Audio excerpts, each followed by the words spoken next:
नमस्कार मु जयंत कुमार दास बर्तमान आसीगला स्वयं योजना। यही योजनार काम होची आपण लक्षे टंका पर्यंत बिना सुधरे आपण लोन उठेबे पूरा खुशी। बर्तमान शुणिकी सुझिबार समय निर्धारित कराई 4 वर्ष।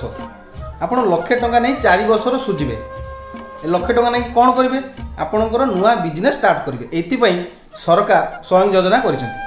आप डॉक्यूमेंट होची गोटे हाफ साइज फोटो, आपणकर आधार कार्ड और आपणकर डेट ऑफ बर्थ प्रूफ भी सही आधार कार्ड न पान कार्ड ड्राइविंग लाइसेंस आउ जो माने कालिया योजना पाउचंती तांको फैमिली एवं तांकर बीएसके कार्ड थिबो आ तांको रेशन कार्ड थिबो सेमानक पय इनकम सर्टिफिकेट दरकार नै।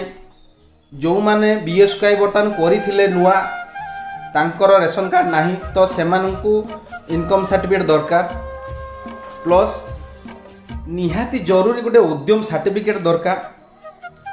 जातिगत प्रमाणपत्र जो माने जो वर्गर जाति सही सर्टिफिकेट बाहर करिया दरकार अछि। जो माने जनरल तांकर जाति सर्टिफिकेट दरकार नहीं। आ भिन्नक्षम जो माने तांकर बयस सीमा अछि 18 रु 40 आमर जनरल पई 18 रु 35। तेणु डेरी नकरी वर्तमान ही एप्लाई करंतु आमर पाखरे थिबा जयंत ननांकर सीएससी सेंटर जई एप्लाई करंतु शीघ्र। खुशी तो।